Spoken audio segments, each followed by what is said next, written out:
पिछली वीडियो में हम लोगों ने संस्कृत विभक्ति के प्रथमा भक्ति, द्वितीया भक्ति, तृतीया भक्ति और चतुर्थी भक्ति को समझा था। आज इस कक्षा में मैं आप लोगों को बिल्कुल सही पहचाना पंचमी, षष्ठी और सप्तमी और संबोधन विभक्ति एवं कारकों का भी अभ्यास कराऊंगा। तो जैसा कि ये नियम हम पहले भी समझ चुके हैं, फिर समझ लेते हैं कारक के भेद। हिंदी, संस्कृत तथा अन्य प्राचीन भाषाओं में कारक के 7-8 भेद होते हैं जो विभक्ति चिन्ह सहित निम्न प्रकार हैं। यहां देखेंगे जो कि मैं आपको बता चुका हूं। यानी आज हम लोग जो बात कर रहे हैं इस कक्षा में, पूर्व के कक्षाओं में आपको बता चुका हूं प्रथमा भक्ति के बारे में, द्वितीया भक्ति के बारे में, तृतीया भक्ति के बारे में और चतुर्थी भक्ति के बारे में। आज हम लोग जो बात करें वो पंचमी भक्ति से लेकर संबोधन तक है।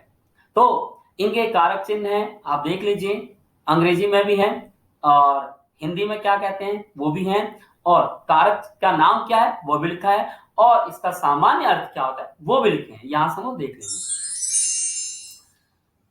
अब आज बात हो रही है, जैसा मैंने कहा, पंचमी, षष्ठी, सप्तमी और संबोधन की। अब यहाँ पंचमी भक्ति में कैसे रूप बनते हैं, बिल्कुल हमारा कॉन्सेप्ट वही है कि आज मैं आपको राम, लता, फल और नदी के शब्द रूप लेकर के समझा रहा हूं कि हम कैसे इन विभक्तियों का प्रयोग करें ताकि कोई त्रुटि ना हो।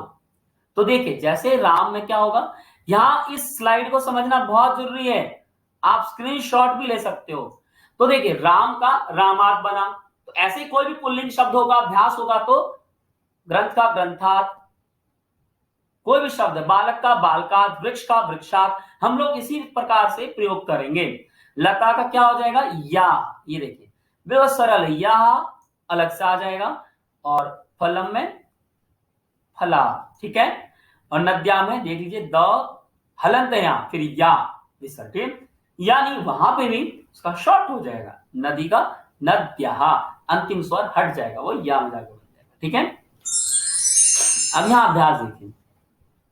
सबसे पहले मैं बता देता हूं कि परिभाषा क्या है चतुर्थी भक्ति, जिसे हम पंचमी भक्ति की परिभाषा क्या है, जिसे हम अपादान कारक भी कहते हैं। तो अपादान कारक की परिभाषा में है, जब संज्ञा या सर्वनाम के किसी रूप से किन्हीं दो वस्तुओं के अलग होने का बोध होता है तब वहां अपादान कारक होता है। अपादान कारक का विभक्ति चिन्ह, अपादान कारक का भी विभक्ति चिन्ह से होता है। से चिन्ह करण कारक का भी होता है, लेकिन वहां इसका मतलब साधन से होता है। यहां से का मतलब किसी चीज से अलग होना, दिखने के लिए प्रयुक्त होता है। अपादान कारक के उदाहरण है वृक्षात, पत्रम, पतति। इस स्लाइड का आप स्क्रीनशॉट ले लीजिए ताकि समझने में सरलता होगी, क्योंकि जितने भी प्रारंभ में संस्कृत सीखते हैं सबसे बड़ी कंफ्यूजन तृतीया और पंचमी विभक्ति में ही होती है। से चिन्ह तो दोनों आ रहे हैं, परंतु घबराने की कोई बात नहीं, क्योंकि वहां वो साधन है से, यानी बूढ़ा डंडे से चलता है और यहां उससे अलग होना है, वृक्ष से पत्ता अलग हो रहा है, यात्री गांव से आ रहा है तो यात्री गांव से अलग हो गया, परंतु वहां डंडे के बिना वो चल नहीं सकता, या अलग होना है, तो जिससे अलग हो रहा है उसमें पंचमी विभक्ति है। तो उम्मीद है आप इस चीज को बहुत अच्छे समझ गए होंगे और देख भी लिया होगा आपने। आगे देखते हैं किस प्रकार से। यहां मैं बात कर रहा हूं इस जो पीले अक्षर से जो लिखा है वृक्षात, इसकी वृक्षात, पत्रम, पतति। तो यहां दिख रहा है पेड़ से पत्ते गिरते हैं, तो पत्ते कहां से अलग हो रहे हैं, यहां वृक्ष से, इसलिए वृक्षात, नहीं तो पत्तों के साथ पेड़ भी गिर जाता, तब बनता साधन, ठीक है। अब यहां देखिए, मेघ से, ये वर्षा कहां से हो रही है, मेघ से, तो बिल्कुल, तो क्या होगा, मेघात जलम पतति। अब यहां देखिए, स्वीकरोति या ददाति, तो यहां पे क्या होगा, पंचमी, या नयति, आनयति इत्यादि क्रियाएं आपको विशेष तौर पे कुछ होती हैं जिनमें पंचमी लगती है। यहां देखते क्या होता है, तो महिला आपणात फलम स्वीकरोति, तो यहां एक बात स्पष्ट तौर पे समझ लीजिए, पीले अक्षर वाला जो है, येलो कलर वाला जो वर्ड है, जो शब्द है, मैं आपको वो समझाना चाहता हूं, आप उस पर ध्यान दीजिए कि महिला बाजार से फल ले रही है, स्वीकार कर रही, ठीक है।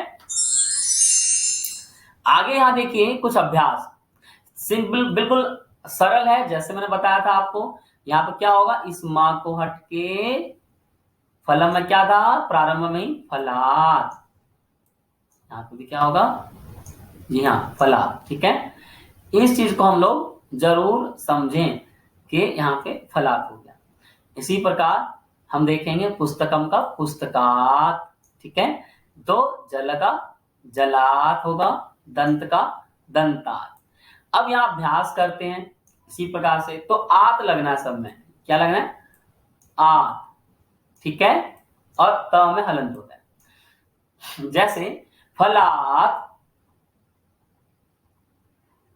ठीक है, तो यहाँ पे हम लोग इसको देख भी लेंगे, अभ्यास ऐसे भी कर सकते हैं, नहीं तो मैं आज आपको एक अभ्यास करवा के दिखा देता हूँ। यहाँ पे इस पीपीटी में आप ऐसे तो ये अभ्यास कर सकते हैं, और दूसरा तरीका ये बना सकते हैं, वाक्य देखिए मैं बना रहा हूँ। मान लीजिए मैं इन सबको हटा देता हूँ थोड़ी देर के लिए मैंने इस सभी को हटा दिया। ठीक है, एक वाक्य बना रहा हूँ अभ्यास की दृष्टि से। ठीक है, आप सभी को ये तो बात पता ही है कि इसमें पंचमी विभक्ति आनी।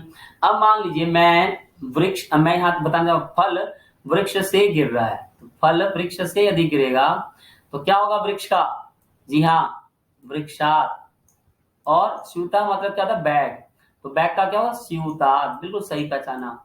अब मेघ का आपको स्वयं पहचानना है, और मुखम का भी स्वयं करना है, मैंने अभी यहाँ पे अभ्यास करवाया था। ठीक है, इसमें मस्तकम का मस्तका।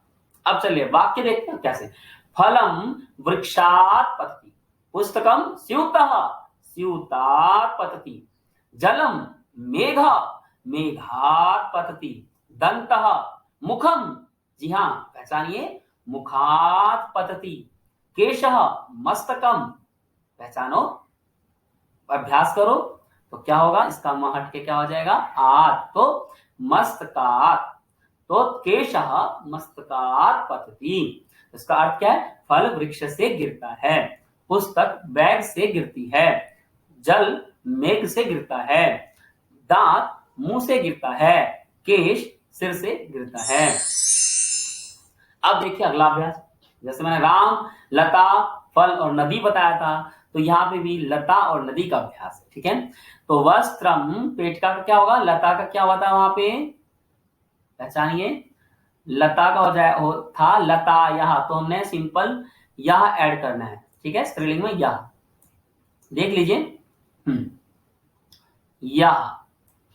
ठीक है, परंतु नदी का नद्या, तो पूरी का पुर्या, तो क्या होगा, रहलन आगे या, है ना, पुर्या, काश्य काश्या, यानी श आधा। ठीक है, तो वस्त्र वस्त्रम पेटिका पेटिका, यहाँ विसर्ग भी लगेगा, वस्त्रम पेटिकायाः स्वीकरोति, वस्त्रम पेटिकायाः स्वीकरोति, पुष्पम वाटिकायाः स्वीकरोति, जलम द्रोण्यः द्रोण्यः स्वीकरोति, यात्रिकः, अब यहाँ आगच्छति क्रिया आएगा, कैसे, क्योंकि स्थान का नाम, जब स्थान का नाम हो तो आगच्छति, यात्रिकः पुर्याः आगच्छति,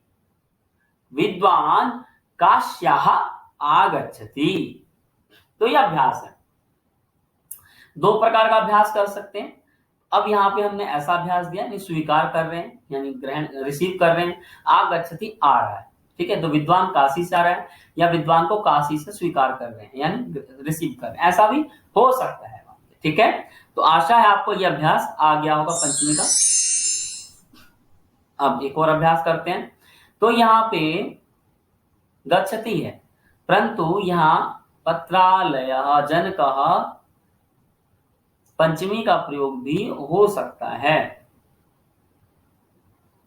जैसे जनकः, गृहम का सिंपल था, फलम का फलात्, तो गृहम का गृहात्, तो जनकः गृहात् पत्रालयम गच्छति। क्यों मैंने आपको ऐसा एक बना के दिया, क्योंकि पिछले बार हम लोग द्वितीय विभक्ति का अभ्यास कर चुके थे, तो उसका भी अभ्यास यहाँ हो जाएगा। तो कैसे, जनकः गृहात् पत्रालयं गच्छति, जनकः पत्रालयात् पाठशालां गच्छति।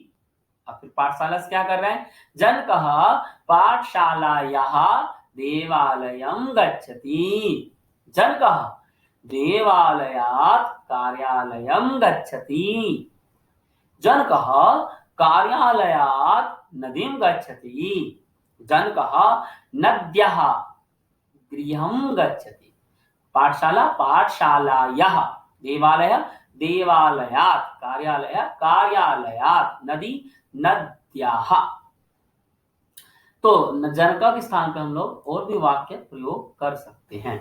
इसका सामान्य हिंदी क्या हुआ, पिताजी घर से पत्रालय पोस्ट ऑफिस गए, जाते हैं, फिर पोस्ट ऑफिस से पाठशाला जाते हैं, फिर पाठशाला से मंदिर जाते हैं, मंदिर से कार्यालय जाते हैं, फिर कार्यालय से नदी जाते हैं, नदी में जाते हैं, फिर नदी से घर आते हैं, यानी स्नान करने जाते हैं। ठीक है, तो अभी हम षष्ठी भक्ति की बात करते हैं। षष्ठी भक्ति का आपको पता है ता, की, रा, रे इत्यादि कारक चिन्ह होते हैं। इसमें राम में क्या लगता है, एक्स्ट्रा वर्ड स्य, ध्यान से देखिए बिल्कुल, स्य, और नदी में या, ठीक है, और इसमें भी या सेम है, और यहाँ स्य। तो यहाँ इस प्रकार से हम अभ्यास करते हैं, चलिए देखते हैं। तो यहाँ बात हो रही है संबंध कारक की, परिभाषा बताता हूं आपको।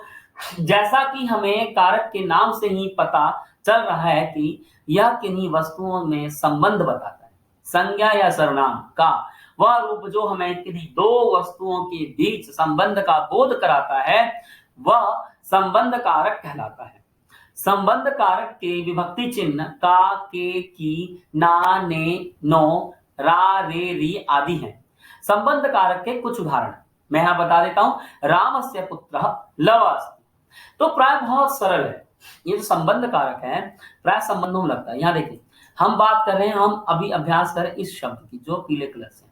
आप हमेशा जब भी मैं परिभाषा दे रहा हूं ध्यान दीजिए, मैं ये पीले अक्षर वाला है उसकी बात कर रहा हूं, जो ये एक्स्ट्रा वर्ड इसकी बात कर रहा हूं। ठीक है, चलिए आगे देखते हैं कुछ उदाहरण।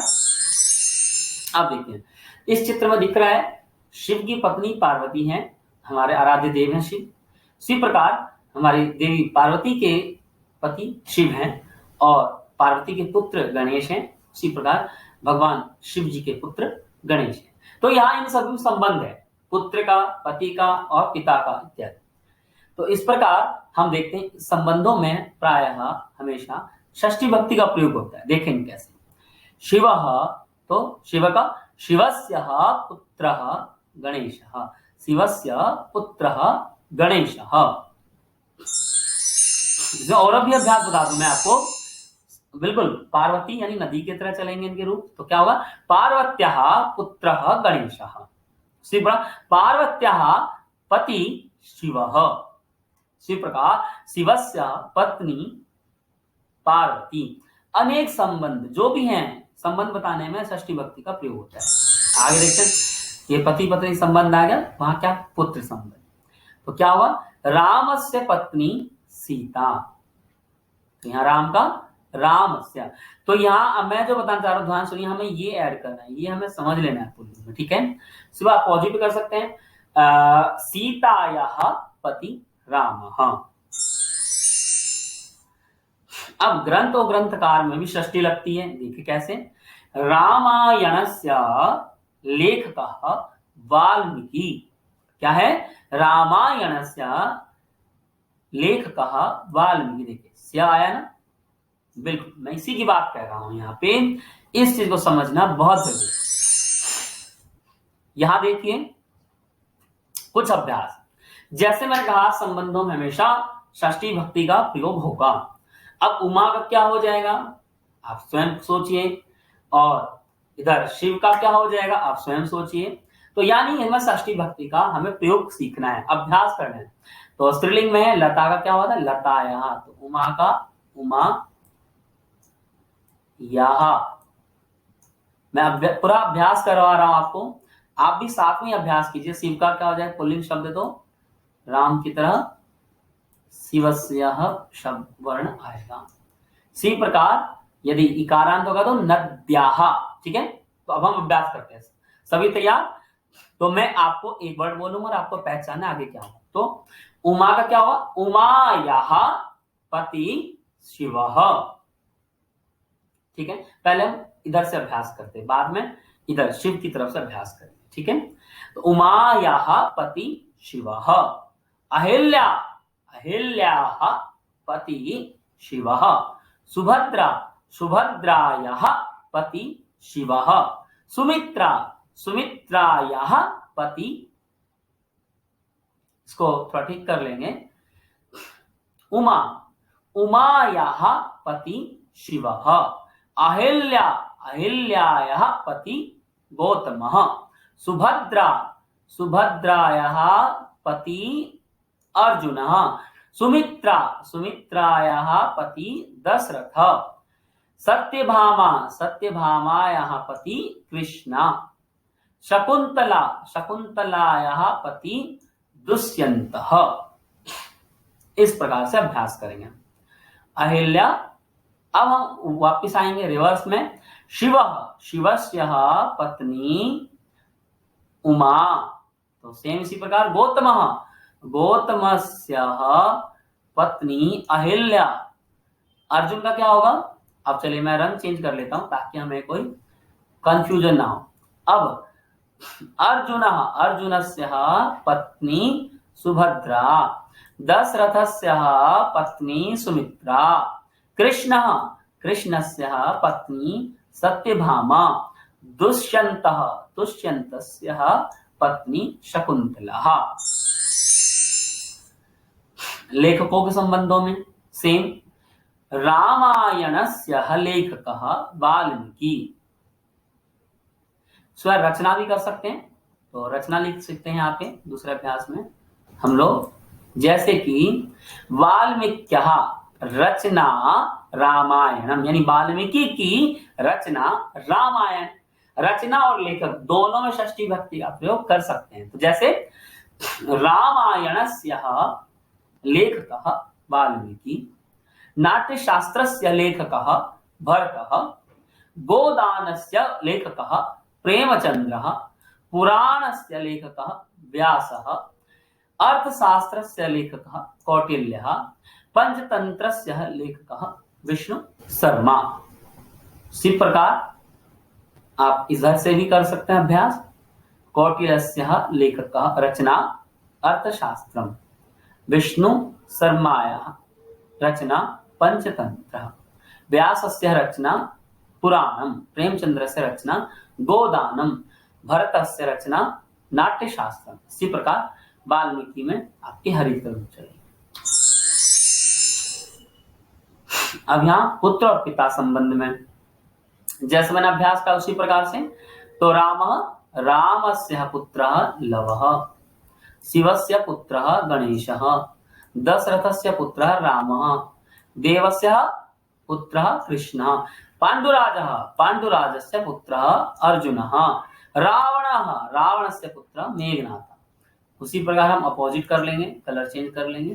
फिर देखें लव, लव का क्या होगा? यहाँ पे लवस्य पिता रामः। गणेशः, गणेशस्य पिता शिवः। रामः, रामस्य पिता दशरथः। कृष्णः, कृष्णस्य पिता वसुदेवः। अर्जुनः, अर्जुनस्य पिता पांडुराजः।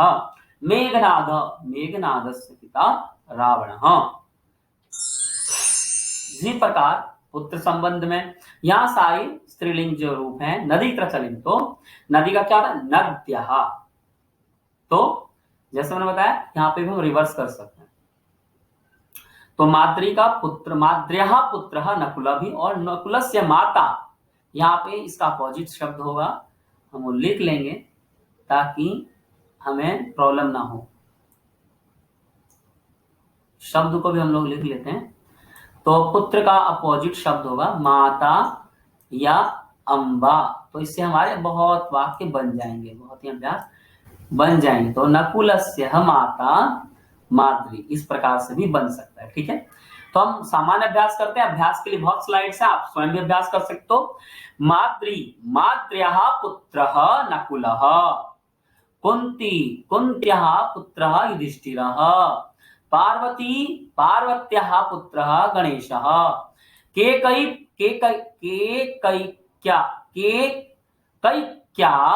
पुत्रः भरतः, गांधार्याः पुत्रः दुर्योधनः, मंदोदर्याः पुत्रः मेघनादः। इसी प्रकार अपोजिट भी कर लीजिए आप।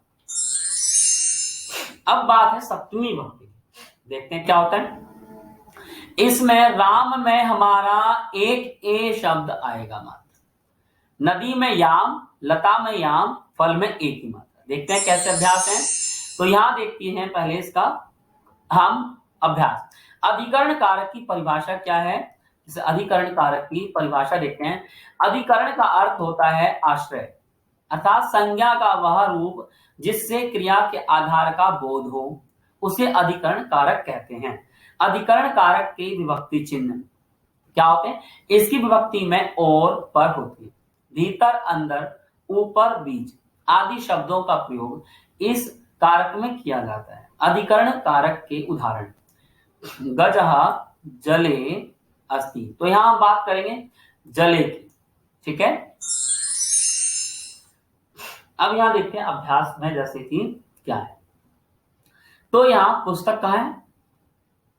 इसमें, इनमें सप्तमी का प्रयोग है। तो स्यूता का मतलब बैग, वृक्ष, हस्त, नगर, वनम, चषका आपको मैं पहले ही बता चुका हूं। पुस्तकम स्यूतः, तो क्या हो जाएगा? पुल्लिंग में मैंने बताया था ए लगेगा एक्स्ट्रा, है ना। पुस्तकम स्यूते अस्ति, फलम वृक्षः वृक्षे अस्ति, घटी हस्तः हस्ते अस्ति, आपणः नगरम, तो नगरम का क्या होगा? नगरे अस्ति, फलम या फलम वनम वने अस्ति, जलम जलम का जलम चषकः चषके अस्ति। तो इस सभी का अर्थ क्या है? यहाँ पे इस सभी का अर्थ है में, ठीक है। यहाँ फलम में भी बिंदी लगेगी। तो आप इस प्रकार से अनेक शब्दों का अभ्यास कर लीजिए। और हिंदी अनुवाद तो बहुत आसान है, आप इस तरीके से स्वयं भी अनुवाद बना सकते हैं। कैसे? पुस्तक बैग में है, फल वृक्ष में है, घड़ी हाथ में है, नगर दुकान नगर में है, फल वन में है, जल गिलास में है। बस सिंपल अभ्यास दूसरा देखते हैं। अभी आ और ई यानी स्त्रीवाचक शब्दों का प्रयोग देखते हैं। तो वाटिका है वह उद्यान, कपाटिका है अलमारी, पेटिका है पेटी, कूपी है बोतल, लेखनी है कलम, और काशी है स्थान का नाम, जो आपको पता ही है कहाँ है काशी।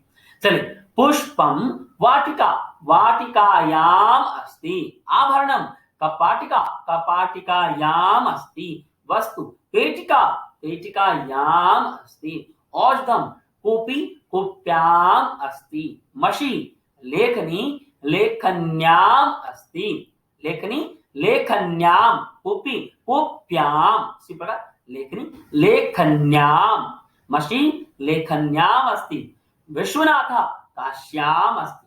तो आप समझ गए हैं किस प्रकार से अभ्यास करना है। तो यहाँ मसी लेखनी है, सुन लीजिए ध्यान से।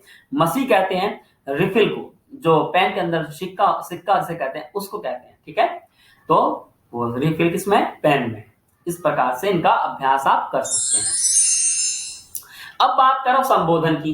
वैसे संबोधन विभक्ति में नहीं आता है, सामान्य कारक चिन्ह का प्रयोग होते हैं इसमें, हे, अरे, भो इत्यादि। तो मैं आपको समझा देता हूं, क्योंकि संस्कृत में क्या है, संबोधन को और संबंध को दोनों को, एक बार सीधी बात कह लीजिए, हम लोग कारक में कम प्रयोग करते हैं क्योंकि सीधा इसका मतलब नहीं होता है, ठीक है। एक्सेप्शन है, कहीं संबोधन को माना जाता है, कहीं दोनों को भी माना जाता है। तो यहाँ हे राम पुल्लिंग होता है, ऐसे हे नदी, हे लते, हे पर। सबसे सरल यही है, इसमें ज्यादा परिश्रम करने का आवश्यकता नहीं, बस आप देख लीजिए। संबोधन की परिभाषा, इसको पहचानने के लिए ये वाला चिन्ह लगाया जाता है जो आप देख रहे हैं। इसके चिन्ह है हे, अरे, अजी आदि होते हैं। अथवा संस्कृत में वैसे लगाया जाता है, बाकी इसको ऐसे कहते हैं। अथवा जिससे किसी को बुलाने अथवा पुकारने का भाव प्रकट हो, उसे संबोधन कारक कहते हैं। और संबोधन चिन्ह उदाहरण हे ईश्वर, जैसे इन सभी की रक्षा करना, हे ईश्वर, हे भाई, हे सुरेश, हे गौतम, इधर आओ, इस प्रकार के वाक्य इसका उदाहरण है। तो यहां देखते हैं, जैसे अरे रमेश तुम यहाँ कैसे।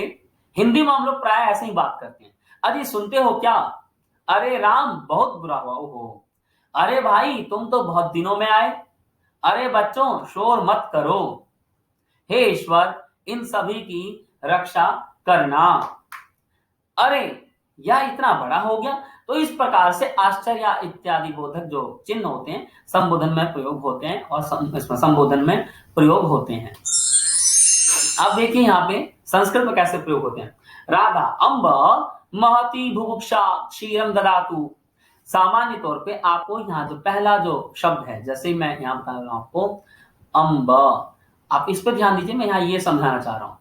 ये तो बाकी बात आगे की बात है, आप बाद में जब संस्कृत बोलना सीख जाएंगे तो आप अपने आप समझ जाएंगे। तो मैं यहाँ बात इसकी कर रहा हूँ, संस्कृत में इस प्रकार से प्रयोग होता है। तो देख लिया आपने, अम्बा बहुत माती भूक्षा क्षीरम ददातु, माँ बहुत भूख लगी है दूध दो, वत्से क्षीरम स्वीकुरु तदंतरम नूतनम वस्त्रम धारय, अम्ब मम अपि नूतनम वस्त्रम ददातु, नूतन वस्त्रम ददातु, नलिनी पूजार्थम सर्वम स्वीकरोतु गच्छामः। इस प्रकार से आपको जो मैंने ये घेरा हुआ है ये जो समझना है, कोई ज्यादा विशेष अंतर नहीं पड़ता है। तो उम्मीद है आपको ये दोनों भाग, यानी विभक्तियों का प्रथम भाग और विभक्तियों का द्वितीय भाग दोनों ही अच्छे से समझ में आ गया। तो आप सभी का बहुत बहुत धन्यवाद, आपने इतना महत्वपूर्ण विषय आज समझा।